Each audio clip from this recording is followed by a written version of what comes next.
আমি কাজী ফারুক আহমেদ, সহযোগী অধ্যাপক, হিসাব বিজ্ঞান বিভাগ, ঢাকা কলেজ, ঢাকা। ঢাকা কলেজ কর্তৃক আয়োজিত ভার্চুয়াল ক্লাসে MBA অ্যাকাউন্টিং শিক্ষার্থীদের স্বাগতম। ইতিমধ্যেই তোমাদের সাথে আমার অনেকগুলো ক্লাস হয়েছে।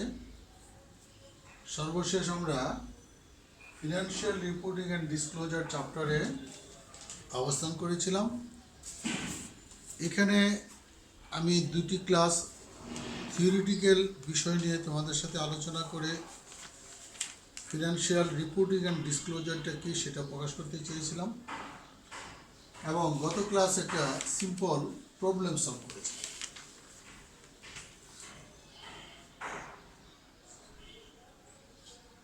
SFAC 4-এ statement of financial accounting concept 4-এ বলা আছে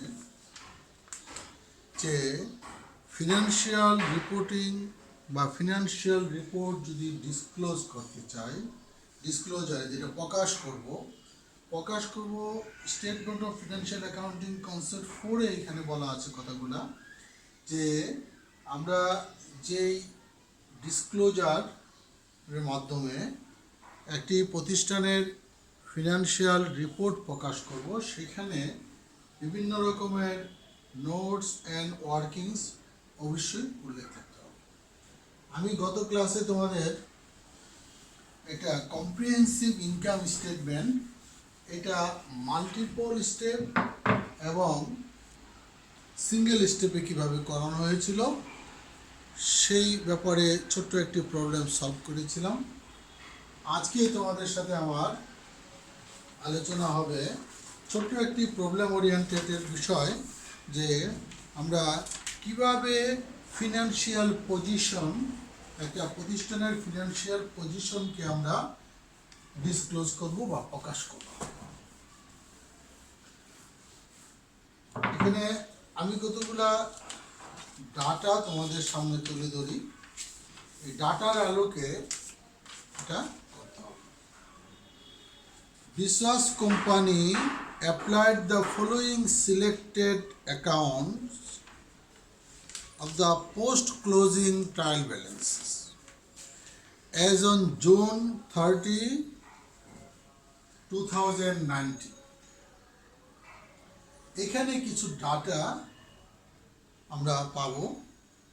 ডেটাগুলোর মধ্যে প্রথমে বলা আছে কমন স্টক 2,13,150 টাকা, অ্যাকাউন্টস পেয়েবল 35,400 টাকা, আনআর্ন সার্ভিস রেভিনিউ 4,700 টাকা, স্যালারি পেয়েবল 4,200 টাকা, নোটস পেয়েবল উইদিন ব্রেকেটে লং টার্ম 35,000 টাকা, ইকুইপমেন্ট 87,750 টাকা, অ্যাকুমুলেটেড ডিপ্রিসিয়েশন অন ইকুইপমেন্ট 35,100 টাকা, বন্ডস অ্যান্ড ট্রেডমার্কস 45,000 টাকা, long term investment in bonds 50,000, accounts receivable 70,500, cash in hand 48,900, supplies 8,400, prepaid insurance 17,000। এই ডাটাগুলা এখানে দেওয়া আছে একটা পোস্ট ক্লোজিং ট্রায়াল ব্যালেন্স। আমার রিকোয়ারমেন্টে আমাকে যেটা প্রস্তুত করতে হবে, prepare a statement of financial position the end of June 2019। তাহলে এই ডাটাগুলোর আলোকে আমি একটা স্টেটমেন্ট অফ ফিনান্সিয়াল পজিশন কীভাবে তৈরি করব সেটা আজকে তোমাদের দেখার চেষ্টা করছি।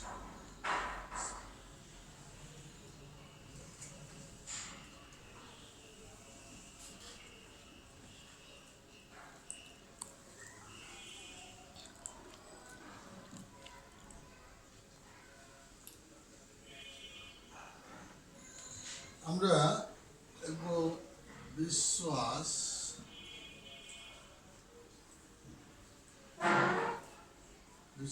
Company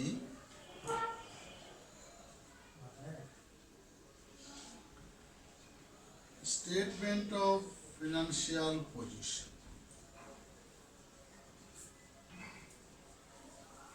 Statement of financial position.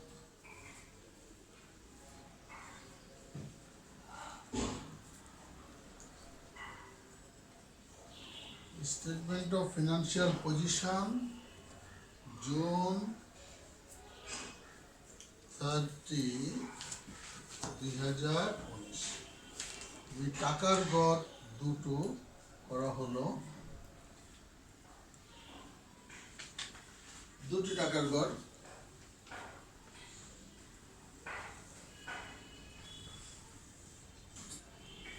Very simple একটা বিষয়, যেগুলো আমাদের চর্চা করতে হবে আরো বেশি করে। আমরা প্রথমে লিখতেছি অ্যাসেট। আমরা জানি স্টেটমেন্ট অফ ফিনান্সিয়াল পজিশন এটা লেটেস্ট টার্ম। এর আগে আমরা এটাকে বলতাম balance sheet. Balance sheet and financial position all the same. ওই ব্যালেন্স শিটকে আমরা ফিনান্সিয়াল পজিশনই বলতাম। তাহলে এখানে আমি যে ডাটাগুলো তোমাদেরকে প্রোভাইড করেছি, ওইখানে বিভিন্ন রঙের ডাটা আছে। ওইখানে অ্যাসেট আছে, লাইবিলিটি আছে, কারেন্ট অ্যাসেট আছে, ফিক্সড অ্যাসেট আছে, কারেন্ট লাইবিলিটি আছে, লং টার্ম লাইবিলিটি আছে, আনআর্ন রেভিনিউ আছে। এই সবগুলো ডাটা বিক্ষিপ্তভাবে পোস্ট ক্লোজিং ট্রায়াল ব্যালেন্সে দেওয়া আছে। আমরা ওইখান থেকে বেছে বেছে একটা সিস্টেমেটিক ওয়েতে আমরা একটা প্রতিষ্ঠানের ফিনান্সিয়াল পজিশন তৈরি করতে যাব। তৈরি করতে গেলে আমরা প্রথমে আমরা লিখবো এখানে কারেন্ট অ্যাসেট।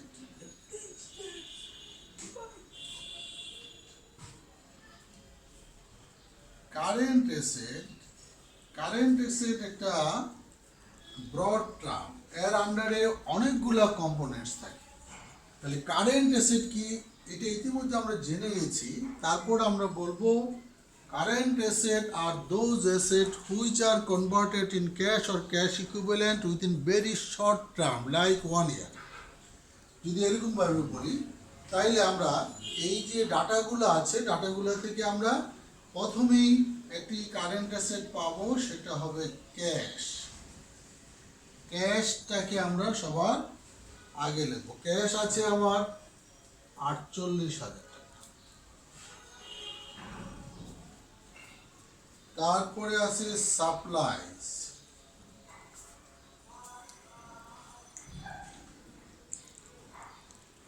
সাপ্লাইজ আছে 8,400 টাকা। অ্যাকাউন্টস রিসিভেবল,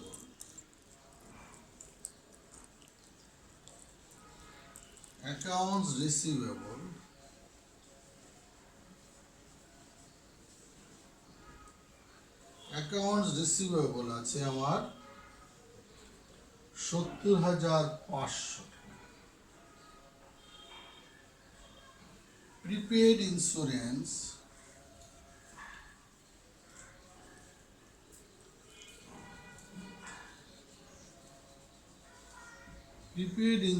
আছে 17,000 টাকা। আমরা কারেন্ট অ্যাসেট পর্যন্ত যদি একটা সাব টোটাল করি তাহলে আমরা দাঁড়ালো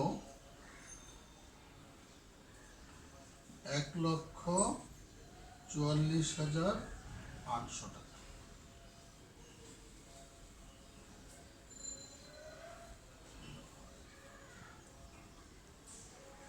এক লক্ষ 44,000, এখানে 48,900, 1,44,800 টাকা। এটা হলো টোটাল কারেন্ট অ্যাসেট। তাহলে কারেন্ট অ্যাসেট থেকে আমরা যে কথাটা পেলাম যে এই অ্যাসেটগুলো, এই কারেন্ট অ্যাসেটগুলো তো পোস্ট ক্লোজিং ট্রায়াল ব্যালেন্স একসাথে নেয়, বিক্ষিপ্তভাবে আছে। আমরা ওইখান থেকে বেছে বেছে যেটা যেটা কারেন্ট অ্যাসেটের কোয়ালিটি আছে সেটা। এরপরে আসি ফিক্সড অ্যাসেট, অথবা নন কারেন্ট অ্যাসেট অথবা plant asset. Plant asset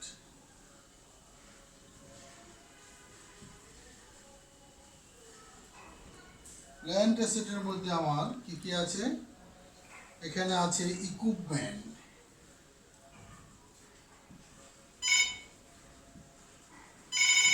equipment ইকুইপমেন্টের মধ্যে এখন কথা বলা যাবে না তো। আমার আছে 87,750। গাছাইতে এইখান থেকে বাদ দিতে হবে লেস দাঁড়া অ্যাকুমুলেটেড ডিপ্রিসিয়েশন। অ্যাকুমুলেটেড ডিপ্রিসিয়েশন রাখো, বন্ধ করো, রাখো। প্ল্যান্ট অ্যাসেটের মধ্যে ইকুইপমেন্ট আছে 87,750, লেজ অ্যাকুমুলেটেড ডিপ্রিসিয়েশন 35,100, আমার দাঁড়াইলো 52,650 টাকা। আরেকটি প্ল্যান্ট ইকুইপমেন্ট আছে, সেটা হলো brand and trademark. Brand and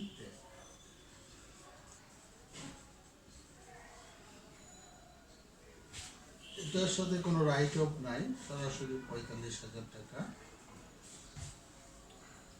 দিয়ে আমার টোটাল আসে 97,650 টাকা। আরেকটা ডিভিশনে আমরা যাব, সেটা হলো ইনভেস্টমেন্ট। এখানে একটা ইনভেস্টমেন্ট আছে, long term investment.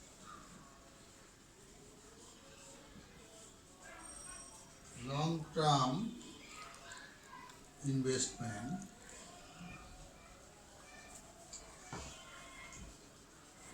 Bond. Long term investment বন্ডে আছে 50 টাকা।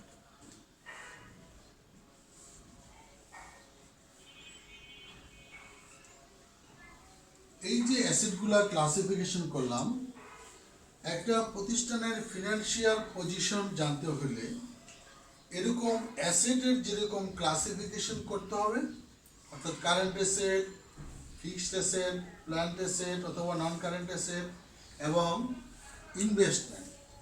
আমরা জানি there are many kinds of investment. One is short term, another is long term investment or mid term investment. Long term ইনভেস্টমেন্টটাকে আলাদা একটা হেডিংয়ে নিতে হবে। এখন এই অ্যাসেটের যে ক্লাসিফিকেশন করার পরে আমি যদি টোটাল অ্যাসেটগুলো যোগ করি, তাহলে আমার দাঁড়াবে 2,92,450 টাকা। 2,92,450 টাকা। এইটা হলো আমার টোটাল অ্যাসেট।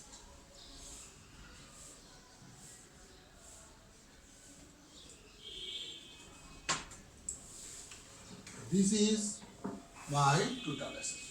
আমি আবারও বলছি, একটা পোস্ট ক্লোজিং ট্রায়াল ব্যালেন্সে অনেকগুলা তথ্য দেওয়া আছে। এই তথ্যর মধ্যে অ্যাসেট আছে, লাইবিলিটি আছে, অ্যাসেটের মধ্যে কারেন্ট অ্যাসেট আছে, প্ল্যান্ট অ্যাসেট আছে এবং ইনভেস্টমেন্ট আছে। আমরা সেই অ্যাসেটগুলোকে তাদের অ্যাকর্ডিং টু দেয়ার ক্যারেক্টারিস্টিক আমরা some asset should be included in current asset. What is current asset? Current asset are those assets which are converted in cash within very short term, like 1 year. Plant and fixed asset are those assets which will be used in an organization more than 1 year, that means long term. Long term investment, it's the investment for more than 1 year. তাহলে এই যে classification করলাম, এই classification করার পরে একটা financial পজিশনের অ্যাসেটের চিত্রটা আমাদের কাছে ক্লিয়ার হয়। এই কারণে এটাকে বলতেছি স্টেটমেন্ট অফ ফিনান্সিয়াল পজিশন। আমি ব্ল্যাকবোর্ডের স্বল্পতার কারণে শুধুমাত্র অ্যাসেট পাশের ক্লাসিফিকেশনটা তোমাদের সামনে আমি তুলে ধরলাম, যে অ্যাসেটগুলা কিভাবে ক্লাসিফিকেশন হতে পারে। কারেন্ট অ্যাসেটের মধ্যে আরও কম্পোনেন্টস থাকতে পারে, এবং ল্যান্ড অ্যান্ড ফিক্সড অ্যাসেটের মধ্যে আরও থাকতে পারে ল্যান্ড অ্যান্ড বিল্ডিং, থাকতে পারে ফার্নিচার, থাকতে পারে আদার্স ফিক্সড অ্যাসেট, এবং লং টার্ম ইনভেস্টের মধ্যে আরও কিছু থাকতে পারে। আমরা এইখানের যে ডাটাগুলো পেলাম সেগুলোর আলোকে আমি ফিনান্সিয়াল পজিশনের শুধুমাত্র অ্যাসেট পাসটা তোমাদের শো করে দেখালাম যে আমাদের টোটাল অ্যাসেট দাঁড়ালো 2,92,450 টাকা। একইভাবে আমি যদি এখন লাইবিলিটিজ অ্যান্ড স্টক হোল্ডার ইকুইটি দিকে যাই, তাহলে সেগুলো যেহেতু এটা একটা জয়েন্ট স্টক কোম্পানি, সেখানে আর ওনার সিকিউরিটি না বলে ওনা বলে liability and stock holder security. Liability and stock holder সিকিউরিটির মধ্যে আমাদের ওইখানেও একটা ক্লাসিফিকেশনে যেতে হবে, অর্থাৎ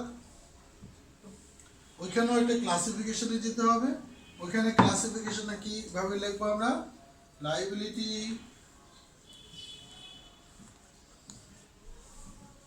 liability and stock holder equity.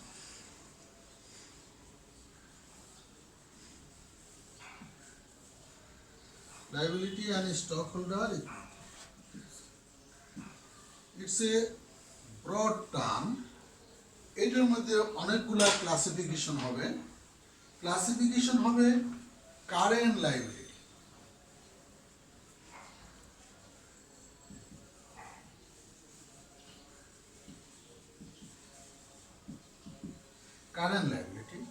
Current liability সেই ধরনের লাইবিলিটিগুলো বলবো যে লাইবিলিটি আমাকে দ্রুত পরিশোধ করার তাগিদ থাকে।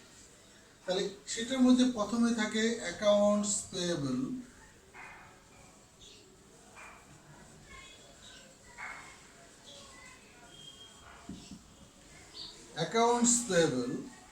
এখানে আছে 35,400 টাকা। আমার হচ্ছে unearned service revenue, unearned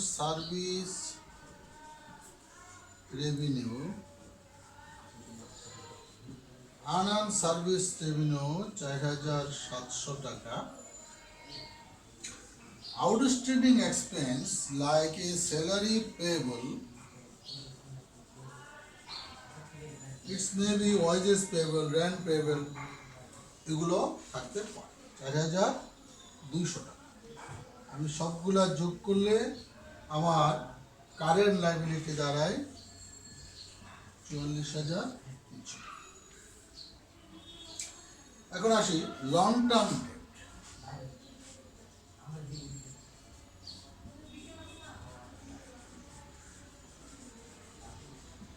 long term ডেটের মধ্যে আছে notes payable.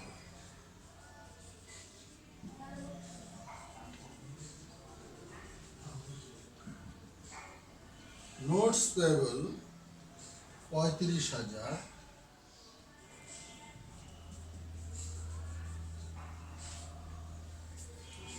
and finally stockholder সিকিউরিটির মধ্যে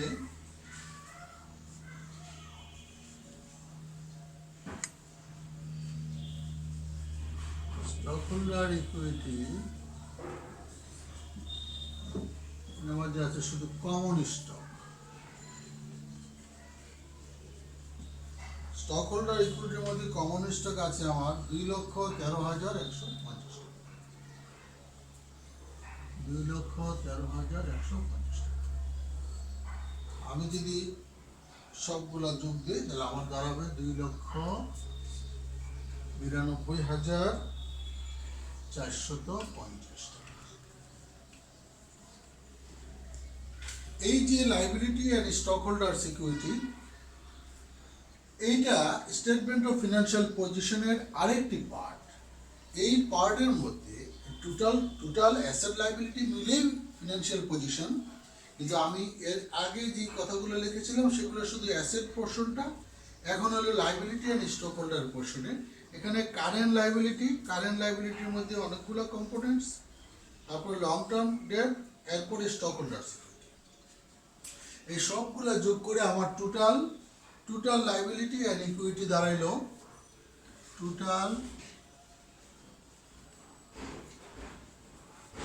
total liability and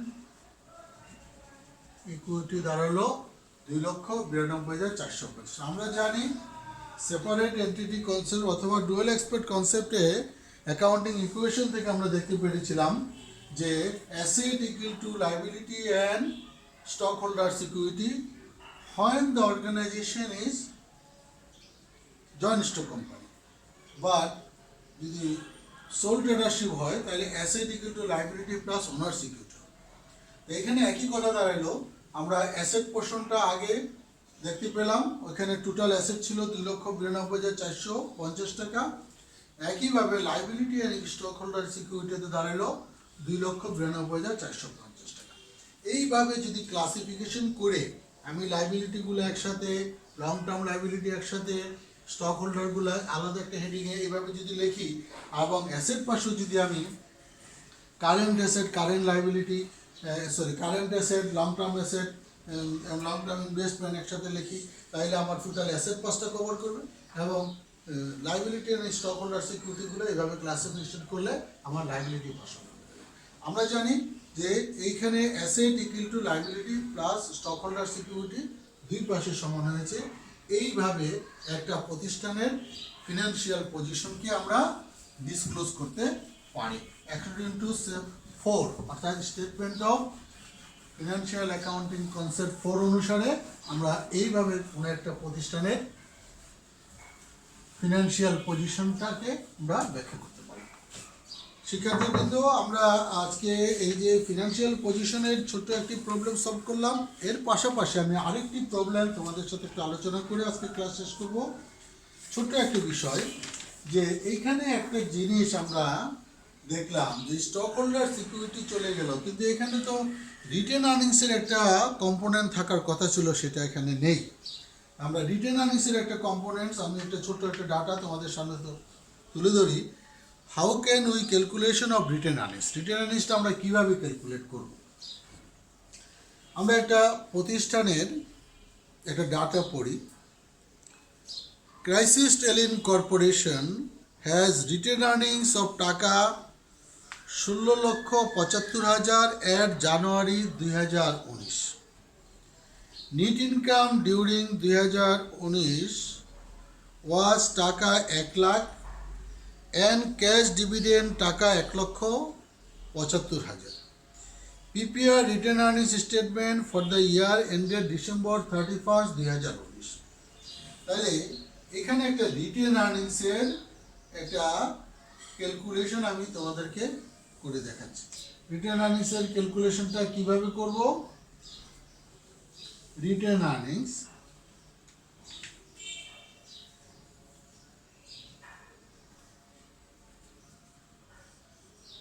crest corporation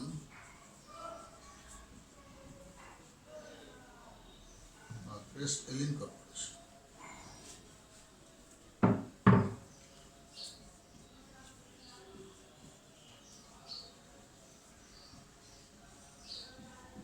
Crest Alien Corporation retained earnings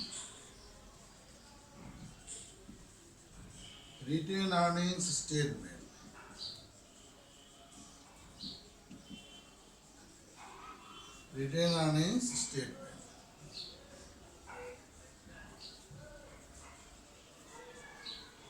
for the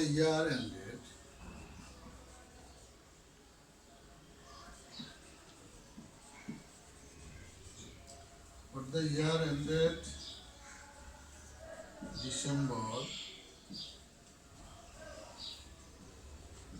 31st, 2019. And written আর্নিংসটা কিভাবে করব? রিটেন আর্নিংস স্টেটমেন্টটা এইটা পরে স্টেটমেন্ট অফ ফিনান্সিয়াল পজিশনে এটার একটা ব্যালেন্স যাবে। তাহলে আমরা এখানে আলাদা একটা করে নিতে হবে অ্যাকাউন্টস টাইটেল। প্রথমে রিটেন আর্নিংস বছরের শুরুতে কত ছিল? Written earnings at the beginning of the year, that means January 1 আমাদের ছিল 16,75,000 টাকা। এটা গত বছরের এন্ডিংয়ে রিটার্ন আর্নিংসটা ছিল এটা, যার জন্য এটা এই বছরের বিগিনিংয়ে রিটার্ন আর্নিংস দাঁড়ালো 16,75,000। এখন এইটার সাথে add net income, during the year, during the 2000 চলতি বছরের নেট ইনকাম দাঁড়ালো 10 লক্ষ। তাহলে টোটাল গত বছরের রিটার্ন আর্নিংসের ব্যালেন্সের সাথে এইবারের রিটার্ন আর্নিংস, এইবারের নেট ইনকাম যোগ করার পরে আমার দাঁড়ালো 26,75,000। এই যে রিটার্ন আর্নিংসের ব্যালেন্সটা দাঁড়ালো, এই রিটার্ন আর্নিংসের ব্যালেন্স থেকে আমি ডিভিডেন্ড ডিক্লেয়ার করতে পারি। এই রিটার্ন আর্নিংসের ব্যালেন্স থেকে আমি জেনারেল রিজার্ভে ট্রান্সফার করতে পারি। এই রিটার্ন আর্নিংসের ব্যালেন্স থেকে আমি এনি স্পেশাল কাইন্ড অফ ফান্ডে টাকা ট্রান্সফার করতে পারি। কিন্তু আমার এখানে বলা আছে যে এই রিটার্ন আর্নিংস থেকে আমাকে ক্যাশ ডিভিডেন্ড দিতে হবে, লেস ক্যাশ ডিভিডেন্ড।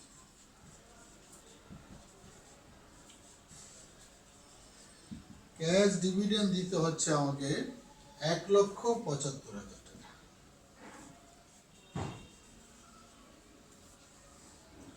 1,75,000 টাকা যদি দেই তাহলে আমাদের return earnings the end of the year দাঁড়ালো 25,000। তাহলে আমাদের return earnings December 31, return earnings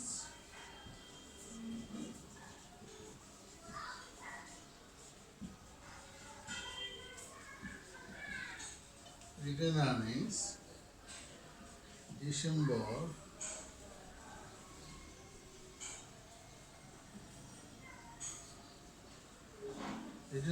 December 31, 2019। That means এটা ব্যালেন্স।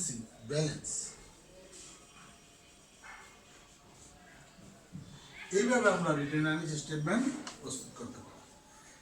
শিক্ষার্থীরা তোমরা খেয়াল করতে পারবে যে রিটার্ন আর্নিংস হলো আর্নিংসের সেই অংশ যেটা একটা প্রতিষ্ঠান আনডিস্ট্রিবিউটেড অবস্থায় রেখে দেয়। এই টাকাটা তো সবসময় আনডিস্ট্রিবিউট থাকবে তা না, একটা অংশ আনডিস্ট্রিবিউট থাকবে আর একটা অংশ ডিস্ট্রিবিউশন। তাহলে এই return earnings is created from net income. In the previous year, return earnings ছিল 16,75,000। মানে প্রিভিয়াস ইয়ারের যে নেট ইনকাম ছিল, এই নেট ইনকাম থেকে আমরা কিছু ডিভিডেন্ড দিয়েছে প্রতিষ্ঠান, অথবা কিছু ফান্ডে ট্রান্সফার করেছে, দেওয়ার পরে যে অংশটা থেকে গেল সেটা রিটার্ন আর্নিংস। ওই রিটার্ন আর্নিংসের সাথে এই বছরের নেট ইনকাম যোগ করে রিটার্ন আর্নিংসের টোটাল অবস্থানটা আমরা জানতে পারলাম। এখন এই 26,75,000 টাকা রিটার্ন আর্নিংসের থেকে এই বছর আমরা ক্যাশ ডিভিডেন্ড দিয়ে দিলাম 1,75,000 টাকা। তাহলে বছর শেষে আমাদের রিটার্ন আর্নিংসের ব্যালেন্স থাকলো 25 লক্ষ টাকা। শিক্ষার্থীবৃন্দ, আমরা আলোচনা করতেছিলাম financial reporting and disclosure. Financial রিপোর্টটা কিভাবে ডিসক্লোজ করবে, কিভাবে প্রকাশ করবে, these are the financial report. কিন্তু এই রিপোর্টটা for the greater interest of employee, public, government, আমরা কিভাবে খুব ইজি ওয়েতে ডিসক্লোজ করতে পারি সেই কথাগুলোই এই চ্যাপ্টারে আলোচনা হয়েছে। আমি গত ক্লাসে তোমাদের একটা সিম্পল ইনকাম স্টেটমেন্ট দেখিয়েছিলাম, আজকে তোমাদের একটা স্টেটমেন্ট অফ ফিনান্সিয়াল পজিশন এবং রিটার্ন আর্নিংসের একটা ছোট্ট প্রবলেম সলভ করে দিলাম। তোমরা এই আলোকে বাসায় আরও প্র্যাকটিস করবে। আমি পরবর্তী ক্লাসে আরেকটি ক্লাসে আমি ডিসক্লোজারের উপর করব, ফিনান্সিয়াল রিপোর্টিং এর ডিসক্লোজারের উপরে। সেদিন আমি আরেকটি বা দুটা স্টেটমেন্ট অফ ফিনান্সিয়াল পজিশনের ছোট্ট প্রবলেম, একটা প্রোফর্মা নমুনা প্রবলেম করে তোমাদেরকে দেখাবো। তোমরা সে আলোকে বাসায় প্র্যাকটিস করবে। তোমরা সবাই যে যেখানে আছো ভালো থাকবে, স্বাস্থ্যবিধি মেনে বাসায় অবস্থান করবে, আমাদের জন্য দোয়া করবে এবং আমরা অচিরেই যেন ক্লাসরুমে ফিরে আসতে পারি এই দোয়া সৃষ্টিকর্তার কাছে আমরা সবাই করছি। কারণ এতদিন আমরা কখনোই ছাত্রদের কাছ থেকে দূরে ছিলাম না, আমরা দূরে থাকতেও চাই না। যার জন্য কলেজ অধ্যক্ষর, সম্মানিত অধ্যক্ষের প্রাণ চেষ্টায় ভার্চুয়ালি তোমাদের সাথে আমরা যোগাযোগ করতে চাচ্ছি, যোগাযোগ হচ্ছে আমাদের। এই প্রযুক্তির এই যুগে ঘরে শুধু বসে থাকলে হবে না, প্রযুক্তির সুফল বহন করে আমরা ছাত্র শিক্ষকরা আগের মতো অবস্থানেই যোগাযোগ থাকবে, পড়াশোনা চালিয়ে যাব এই আশা করি। আমাদের এই ঢাকা কলেজের ভার্চুয়াল ক্লাস সিস্টেমকে তোমরা ফলো করবে, আমরাও ভার্চুয়াল ক্লাস সিস্টেমের মাধ্যমে তোমাদের সাথে সবসময় সাথে আছি, সাথে থাকব। সবাইকে শুভেচ্ছা এবং সুস্থ থাকার প্রত্যাশা কামনা করি এবং আমার জন্য সবাই দোয়া করবে। আজকে ক্লাস এখানে, ধন্যবাদ সবাইকে।